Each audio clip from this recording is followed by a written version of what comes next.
The moon, long romanticized as Earth's silent companion, had never been just a rock. It was a watchtower, a sentinel crafted by a civilization millions of years older than humanity, positioned to monitor, measure, and judge Earth's development. That truth shattered every comforting lie humanity had ever told itself. It wasn't just the religious institutions that crumbled. It was the very idea of independence, of cosmic solitude. The existential blow hit like a tidal wave. If humanity had been watched, then why? By whom? And what would they do if they found Earth lacking? Panic set in across the globe. The first cracks appeared within the UN Emergency Council, which had been overseeing all extraterrestrial communications and research since the moon's vanishing. During a live, encrypted session, the Indian and Russian delegations walked out, refusing to share lunar intelligence unless given full access to the artifact beneath the Rub al-Khali. China followed, deploying a massive military convoy across its western deserts toward the Saudi border, citing non-cooperative containment protocols. Saudi Arabia, under intense international pressure, refused to surrender Site Zero. "It is on our land," the Crown Prince declared in a televised address. "We did not ask for this revelation, and we will not be bullied into giving away." The U.S. responded by deploying a carrier group into the Persian Gulf, purely for humanitarian oversight. Though few believed the claim, covert teams from NATO and Mossad were already on the ground in Riyadh, scrambling to infiltrate and document the Keystone before the Saudis sealed it off for good. In the span of 72 hours, 5 separate military satellites went offline over the Middle East. Cyber warfare attacks erupted across financial institutions and power grids. AI moderation systems were overridden. Disinformation campaigns exploded on every social media platform, claiming the moon was a weapon, or that the child was a harbinger of the end times, or that the artifact was a gateway to alien domination. What had once been a global scientific crisis had become an all-out geopolitical standoff. The truth, it seemed, was the most dangerous weapon of all. At the heart of the storm stood Dr. Lena Call, now back from the Aurora 1 mission. She had seen the moon behind the veil. She had heard the alien message firsthand. And now she was being hunted. The EU had offered her sanctuary, but she knew they were more interested in what was inside her head than in protecting her. She fled to Iceland, hiding in an abandoned research station where she continued her analysis of the alien signal with a small team of rogue scientists and a single encrypted uplink to the global scientific network. What was left of it, anyway. "There's a reason they built the moon to observe and not intervene," Lena said in one of her last secure transmissions. "They didn't want to interfere. They wanted to see if we would destroy ourselves once we learned the truth." And it was working. Protests ignited across the world. "They watched. We burn," was spray painted across embassy walls. Cities like Sao Paulo, Mumbai, and Johannesburg descended into riots. The Vatican issued a statement declaring the moon a false idol created by fallen watchers, while evangelical groups in the U.S. demanded the child be contained or executed. Meanwhile, black market bids for alien technology soared. Leaked footage of the Arctic Mirror site showed samples being sold to biotech firms, mercenary groups, even private space companies. Everyone wanted a piece of the power buried beneath Earth's skin. But the most terrifying development came from an unlikely place.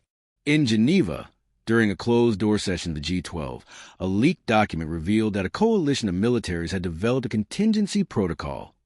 Operation Eclipse, a coordinated plan to destroy the Keystone at Site Zero using a nuclear-tipped missile. The logic was simple. If the artifact was a surveillance node, it might also be a trigger, a backdoor, a self-destruct system. And if whoever built it was still watching, it might be better to blind them. Better blind than bound. Read one chilling line. The world recoiled. Scientists around the globe screamed warnings into the void. Destroying the artifact may be the single worst action humanity could take. Dr. Al-Masri warned in a live stream from a hidden location. You don't sever a lifeline in the middle of the ocean. You trace it, follow it to the source. But the military factions weren't listening. Their reasoning was ancient and primal. If something watches us, it can judge us. And if it can judge us, it can kill us. The child, the starborn, sensed attention, though he remained silent. His presence had shifted further into the uncanny. He now spoke rarely and only in riddles. Energy readings around him fluctuated wildly. Some believed he was merging with the planet's frequency, becoming an antenna. One night, as Black Ops soldiers circled a secret lab where Lena's team was operating, a global EMP wave pulsed across the planet. Every screen went black. Then a single message appeared. White text, black background. The eye watches to protect, not to punish. If you destroy it, you will invite that which even we cannot unmake. It was signed with a single glyph, matching the markings found on the moon's surface and in the child's retina. Some saw it as a warning. Others took it as a threat. Within the next 48 hours, world leaders met in an emergency summit, live-streamed to maintain public trust. The debate was fierce. Should the keystone be destroyed, preserved, used? Could humanity agree on anything now that the veil had lifted? The UN fractured, the G12 splintered. But one thing was now certain. The child was not the threat. The reaction to him was, the world had never been closer to its own destruction. Armies encircled Site Zero. Nuclear payloads were on standby. The child, the starborn, stood at the edge of awakening, and the alien warning echoed in the minds of billions. Fear had driven nations to the brink of war, and it would only take a single misstep for collapse to become complete. But then he returned, Commander Elias Rourke. Officially, he had died 17 years ago, lost during Project Umbra, a top-secret lunar expedition that had gone off-grid near the Shackleton crater. The public was told his shuttle failed and disintegrated on re-entry. No body was ever recovered. No signal ever traced.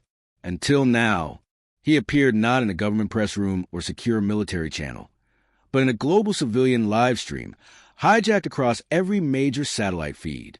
There he stood, weathered, half-shadowed, beard streaked with frost. Behind him, what looked like a crystalline cave shimmered with alien blue light. The signal was distorted, vibrating with the same gravitational frequency as the keystone itself. "I know you don't believe me," Rourke began, his voice graveled and calm. "I wouldn't either, but I've been alive, just not here. I've seen what's behind the moon. I've seen them. And I'm here to tell you, this was never about conquest. It was always about choice." Governments scrambled to trace the signal. They failed. Some thought it was deep inside the moon. Others believed he was in the Arctic mirror site. But none could interrupt the broadcast. Rourke continued, "We were brought here, not by force, but by resonance. The moon, our moon, was never ours. It's an interface, a node in a galactic lattice, a way for them to observe without interfering. But when we landed there, we triggered something, not a defense mechanism, a test." Images flickered behind him, holograms of massive alien cities, spinning Dyson structures, solar arrays stretching across systems. Not dead ruins, living archives, moving, breathing, evolving. And in one corner of the projection, the child, shown in a fetal state, glowing within a cocoon of alien symbols. "They don't see time like we do," Rourke explained. "To them, humanity isn't a species, it's a question. Are we ready to take our place in a wider order, or do we die screaming in the shadow of our fear?" He leaned closer to the camera. "The moon disappeared because we failed the first part of the test. Not technologically. Morally. Spiritually. They wanted to see what we would do when the sky broke open. And so far, we're failing." Rourke revealed more. He spoke of the Resonant Archive, a network of hidden moons across thousands of worlds. Each one contained data, histories of species who had either risen or been silenced. Earth was unique.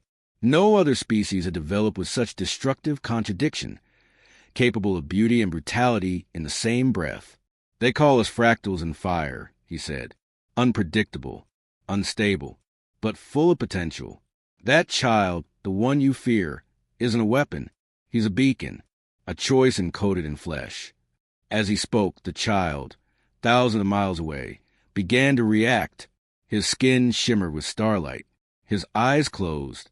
The air around him pulsed in rhythm with the signal. Something ancient was waking. Governments hesitated. A global poll taken in the next hour showed a shift. Not everyone believed Rourke.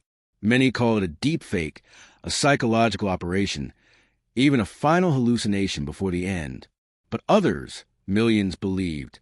In Berlin, protesters laid down in front of missile convoys. In Lagos, a rogue hacker collective broadcast an entire message onto every public building with a screen. In Tokyo, monks and quantum physicists prayed side by side. Humanity paused. And in that pause, something changed. Site Zero stopped pulsing. Instead, it opened.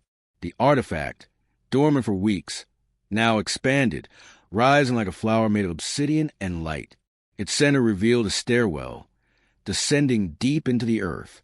The Saudi government, unable to deny the event, broadcast it live. No one moved. No one dared interfere. Rourke's voice returned one last time.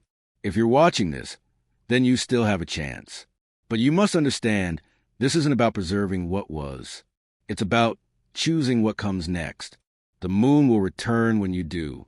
Not when you're ready to fight, but when you're ready to listen. He paused. And when you're ready to stand not as children of Earth, but as witnesses of the stars. The transmission ended, but its effect was immediate. In Washington, the nuclear protocol was rescinded. In Moscow, orders were given to stand down from orbital weapons. In Beijing, a new coalition was proposed, one that didn't demand control over the artifact, but cooperation. It wasn't unity. Not yet, but it was no longer collapse. And as Site Zero continued to unfold and the child began to glow brighter, his voice still silent, but now undeniable, the world realized the truth. The test was not of power. It was of wisdom. And the real war had never been with aliens. It had always been within. The world was never the same after Commander Elias Rourke's broadcast. For hours, humanity watched in stunned silence, trying to make sense of the message that had been transmitted across the globe. Rourke had been right. The moon's disappearance, once feared as a harbinger of the end, was not a curse. It was an invitation. The realization spread like wildfire. People began to see the event not as a universe rejecting them, but as a test to see if they were ready to join a greater community of life. It was a cosmic check, an opportunity to rise above their own destructive tendencies, to transcend their conflicts and to evolve. As the days passed, the sense of fear started to dissipate, replaced by a burgeoning sense of collective purpose. Governments, once at the brink of war, began to rethink their strategies. Military posturing slowed, and diplomatic backchannels surged with new energy. Leaders, once obsessed with control, started to ask themselves the fundamental question: what kind of future do we want to create? The child, the starborn, became a symbol of this new hope. No longer viewed as a harbinger of doom, he was now seen as a bridge between humanity and something far greater. His presence on Earth, his eerie silence, his otherworldly glow, it was as if he were a living reminder of the choice humanity had to make. For the first time, the world wasn't scrambling to survive. Instead, they were listening. In London, the world's scientific leaders gathered for a summit. The most brilliant minds of the time, once divided over the moon's true purpose, now sat united in their desire to understand what humanity's role could be in this grand cosmic order. What was expected of Earth? What were the lessons they needed to learn? And the answer, they began to realize, was not one that could be answered by science alone. It's a moral question, Dr. Lena Call said during the summit. The civilization, the one that left us the moon, the one that created this test, they didn't just want to see if we could survive. They wanted to know if we could look at ourselves and truly evolve, to see the destructive forces within us and choose something different. Across the globe, in every city, townsfolk took to the streets, but not to protest. They gathered to reflect. In squares and parks, young people sat beside elders, discussing what it meant to move beyond their instinct of division and destruction. Artists painted murals of the moon, and philosophers debated the meaning of the message, challenging themselves to think of the Earth as part of a greater tapestry, a living, breathing planet that had its place in a much larger universe. The child, though silent, became a living testament to the next step. His energy, shifting with the rhythms of the Earth, seemed to calm the once frantic pulse of human existence. It was as if the child, linked somehow to the cosmic forces that had initiated the test, was guiding humanity to this moment. Not all were convinced. Of course, there were still factions that clung to old fears, to the belief that the ancient civilization that left the moon was a threat. Some military leaders insisted that Earth should remain fortified, that they could never allow such power to be wielded against them. Religious sects, unable to reconcile their beliefs with a new reality, continued to preach of impending judgment.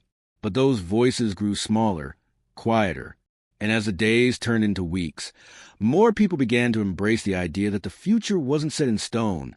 It was a choice. And that choice? To evolve. The most groundbreaking shift came when the United Nations formed the Global Evolution Initiative, a new platform for international cooperation. The initiative's mandate was simple: to take responsibility for Earth's future, to learn from past mistakes, and to seek out knowledge from the stars. For the first time, countries no longer saw one another as rivals. They saw themselves as stewards of a fragile planet, connected each other to the cosmos and to the ancient civilization that had watched them for so long. The question now wasn't how to defeat a threat, but how to learn from the knowledge that had been offered. At the heart of this new era was a child. For the first time, world leaders invited him to speak, not as a weapon, but as a symbol, under the glow of the newly revealed moon. As the Starborn stood before a gathering of the world's leaders, a single question hung in the air. What now? The child's answer came not in words, but in a transmission, one that was received by every device across the planet. The signal was simple, yet profound. It carried with it an energy not of destruction, but of potential. A single word: evolve. And with that, the moon began its slow, calculated return. Its surface, once hidden, began to shimmer, revealing the ancient structures beneath. The alien civilization's message became clearer. They had been watching humanity not out of desire to dominate, but to gauge humanity's capacity for change. The test was never about their strength, their intelligence, or their weapons. It was about their will to grow. Now, as the moon returned to its rightful place in the sky, humanity understood. They were being invited to join something greater. The disappearance was a lesson, and the grand revelation was not about fear. It was about responsibility. The responsibility to transcend old ways, to move past war and greed, to evolve into beings capable of understanding their place in the universe. For the first time, humanity saw itself not as an isolated species on a fragile planet, but as one small part of a grand, cosmic whole. And with that understanding came a new beginning. With the moon now resting in its rightful place, humanity stood on the threshold of a new era. The global fear and distrust that had plagued nations for so long began to fade, replaced by a shared sense of purpose. The great cosmic test was over, and humanity had passed. Not with weapons or force, but with the realization that the future would only be bright if they stood united. The nations of the world had formed a new, peaceful alliance, the Global Unity Coalition, GUC.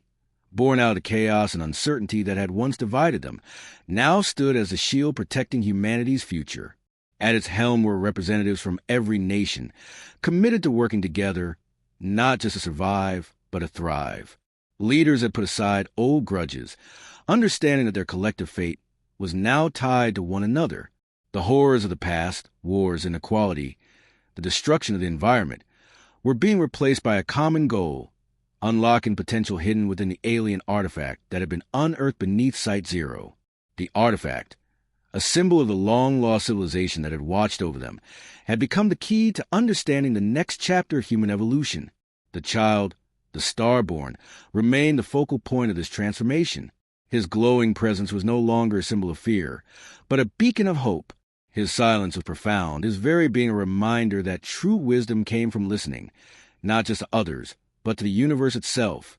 Scientists, engineers, and philosophers from every corner of the globe were now working together, pooling their knowledge and technology in ways that had once been unimaginable. The alien structures beneath Site Zero were slowly being explored, and the technology they contained was unlike anything humanity had ever dreamed. Renewable energy sources, faster-than-light communication, and propulsion systems that could push humanity beyond the stars. All of it lay within their grasp. But the true prize was something far more elusive: the understanding of how to harness the wisdom encoded in the artifact, to ensure that humanity could ascend to the stars, not as conquerors, but as stewards of the universe. The Silent Guardians, as they came to be known, were a new generation of thinkers and protectors. They were not soldiers or diplomats, but pioneers and philosophers, charged with ensuring that humanity's newfound unity did not falter. They worked tirelessly, often in secrecy, to decipher the artifact's most cryptic messages, unlocking the knowledge that had been hidden for millennia. And as they did, humanity's attention turned toward the stars. The once divided world now saw itself as a collective whole, one planet, one species, on the cusp of a greater understanding of the cosmos. The first step toward becoming a part of something greater had been taken. The Silent Guardian stood at the ready, knowing the journey ahead would be difficult. But it was a journey they would take together. For the first time in history, Earth was no longer divided. It was united and ready to rise. The world watched in breathless anticipation as the shuttle Prometheus began its ascent from Earth's atmosphere. For the first time in history, humanity was not venturing into space alone, but as part of a united global effort. Governments from every corner of the Earth had come together, their resources, technology, and knowledge shared for a singular purpose: to explore the stars. The Prometheus, an interstellar vessel powered by newly discovered alien technology, was a culmination of years of cooperation and sacrifice. As it rose higher into the sky, the camera panned back to reveal Earth in all its beauty, once fractured and divided, now united under a common cause. The blue and green orb glistened in the vastness of space, a symbol of how far humanity had come. Above it, the moon shone brighter than ever before, no longer a distant, mysterious presence, but a testament to the new understanding that had blossomed among the people of Earth. Inside the shuttle, the crew members, a diverse group representing every corner of the world, watched as the stars began to shift, the vastness of the cosmos opening before them. They were pioneers, tasked not with conquest, but with exploration. Their mission was to reach the first planet outside of Earth's solar system, one that had been identified during the study of the alien artifact. It was a planet that held the promise of answers to questions that haunted humanity for millennia. What lies beyond the stars? What civilizations have walked before us? And, most importantly, what is our place in this grand cosmic tapestry? Outside the shuttle's viewport, the stars flickered like distant beacons, guiding them forward. The Earth below seemed so small, so fragile, yet it was home. The moon, now a familiar companion in the sky, stood as a silent guardian, watching over them as they embarked on their journey into the unknown. As the Prometheus cruised through the vast expanse, its sleek silhouette fading into the infinite black, the camera lingered on Earth one final time. The moon, once a symbol of humanity's fear and isolation, now glowed with quiet reassurance. It was no longer a mysterious sentinel in the sky. It was a guide, a reminder that humanity was not alone in the universe. The moon was a key to their understanding, and now, as they ventured beyond their world, it was their legacy, one that would forever illuminate their path. The closing lines, spoken by the mission's captain, echoed softly over the broadcast. We began this journey in fear, but now we are no longer bound by the past. We are free to explore, to learn, and to grow. We are not alone. This is our new beginning. The stars are waiting. The camera zoomed out, the stars stretching farther than any human had ever traveled. As humanity's journey into the cosmos began, the Earth, the moon, and the Prometheus, all bound together, united in the search for a future far beyond the horizon. The disappearance of the moon was, without question, the defining moment in humanity's history. It was the event that shattered everything the world knew about the universe and their place in it. The shock waves reverberated through every corner of society, and for a brief moment, the planet seemed to teeter on the brink of collapse. But in the chaos, something remarkable began to unfold. Humanity, once fractured by national borders, ideologies, and divisions, began to unite. The moon's return and the revelation that followed would alter the course of history forever. The first question on every mind was why. Why had the moon disappeared? Why had humanity been forced to confront its own insignificance in the grand scheme of the cosmos? And, most importantly, what did this mean for the future? The answers came in pieces, scattered like fragments of a cosmic puzzle. The discovery of the ancient artifact beneath Site Zero, the first tangible proof of an extraterrestrial intelligence that had been watching over Earth for millennia, began to reframe humanity's understanding of its place in the universe. No longer was Earth the center of all existence. Humanity was just one speck in an expansive, interconnected cosmos. For many, the revelation was deeply unsettling, to learn that they were not alone in the universe, that other civilizations had come before, and perhaps even watched their every move, was a sobering thought. It forced humanity to question its assumptions about itself, about its importance, and about the future. For millennia, Earth had been the sole sanctuary in the infinite void of space, and now it was just one small part of a much larger and far more complex reality.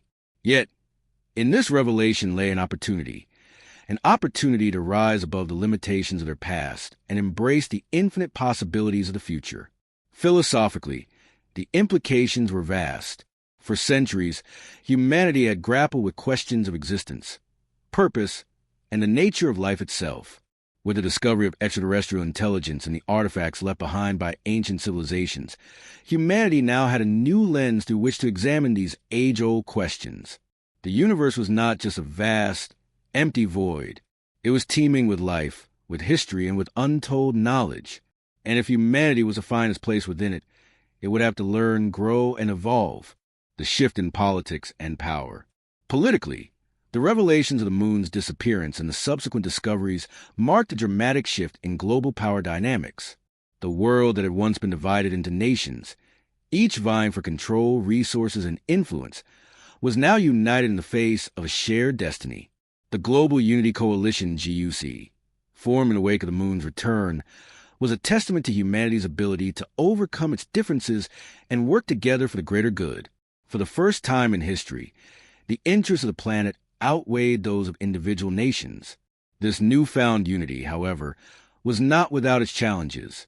Old power structures, though weakened, still sought to hold sway.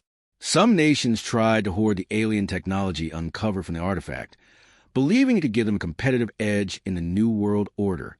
Others, particularly military factions, viewed the extraterrestrial revelations with suspicion and sought to maintain control through force. But the world's collective knowledge was expanding, and with it, the possibility of greater cooperation. Military conflicts, though not eradicated, became less central to global politics. Instead, the focus shifted to scientific discovery, space exploration, and the development of new technologies that could benefit all of humanity. The divide between the rich and the poor began to close as new resources, powered by alien technologies, became available. The economic landscape of the world was being remade, and it was no longer dictated by the scarcity of resources, but by the pursuit of knowledge and innovation. The impact on religion and identity. On a spiritual level, the revelations brought about a profound shift. For millennia, religions had been built on the idea that humanity was at the center of creation, unique and separate from the rest of the cosmos. Now, with the knowledge that Earth was part of a larger, more complex universe, many religious leaders found their doctrines tested in new ways. Some saw the discovery as proof of a greater divine plan, arguing that humanity's connection to these ancient civilizations was part of cosmic design, one that extended beyond their own planet. For others, it was a challenge to their traditional understanding of creation, forcing them to reconsider the nature of life, the universe, and the role of humans in it. Many religious groups began to reinterpret their sacred texts in the light of the new reality. Rather than seeing themselves as isolated beings, humans began to see themselves as part of a greater whole, connected not only to each other, but to the vast and mysterious expanse of the cosmos. This shift brought about a new sense of unity among different faiths, as they realized that their shared humanity and their shared place in the universe was far more important than their differences. However, not all religious institutions were quick to embrace the new reality. For some, the idea of extraterrestrial intelligence posed a direct challenge to their beliefs, and there were groups that sought to deny or reject the new discoveries. But even in the face of resistance, the majority of people began to accept that the universe was far more complex than they had ever imagined. The age of exploration. The most profound change, however, came in the form of humanity's collective decision to embark on an age of exploration. The moon's disappearance had been the catalyst, But the true transformation was in humanity's willingness to reach beyond their home planet.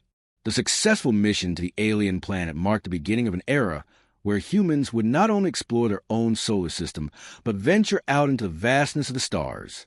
No longer bound by fear or isolation, humanity now looked toward the future with a renewed sense of wonder and ambition. The discoveries that awaited them in the distant corners of the galaxy were limitless. New technologies, once thought to be the stuff of science fiction, became a reality, opening up possibilities for interstellar travel, communication, and the colonization of new worlds. The child, the starborn, remained an enduring symbol of this new era. His silent presence was a reminder that humanity had been given a second chance, a chance to evolve and transcend their past mistakes. He was a bridge between Earth and the stars, and his legacy would shape the future of the human race for centuries to come. A new chapter. The disappearance of the moon and the mysteries that followed had irrevocably changed humanity. What began as a moment of fear and confusion had blossomed into a new understanding of their place in the universe. The philosophical, political, and spiritual implications were far-reaching, but at their core, they marked the beginning of a new chapter in human history, a chapter defined by exploration, unity, and the relentless pursuit of knowledge. Humanity had crossed a threshold. The age of isolation was over. The cosmos, once an unfathomable mystery, was now an open frontier.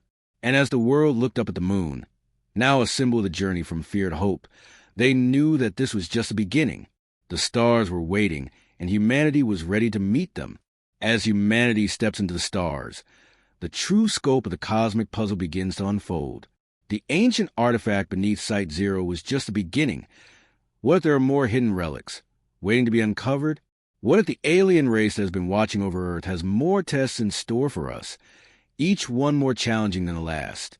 New fragments of alien technology are discovered deep in the oceans, in the heart of the world's most remote regions, each one linked to a different piece of Earth's history. And the Starborn, once a symbol of humanity's hope, now faces his own awakening as he begins to understand his true purpose. But the journey ahead will not be easy. There are forces, both human and alien, that seek to control the knowledge of these artifacts, and the path forward is fraught with uncertainty. Will humanity rise to the challenge, or will the weight of the unknown prove too great? The future holds more than just exploration.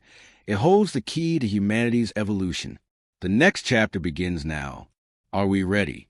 If you've enjoyed the journey so far, make sure to subscribe to the channel for more updates as we continue this epic story. The mysteries surrounding the moon's disappearance are just the beginning, and there's much more to come. The discovery of the alien artifacts is only one chapter. There's an entire universe waiting to be explored, and we want you to be part of the adventure. What do you think about the moon's disappearance? How do you feel about the revelation that humanity is not alone in the universe?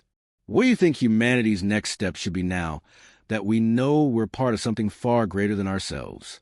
How would you respond to such a world-changing discovery? Comment below with your thoughts, theories, and predictions for the future of humanity. We love hearing from you and can't wait to read what you have to say. And don't forget to hit that notification bell so you never miss the next chapter in this incredible journey. Stay tuned. There's more to come.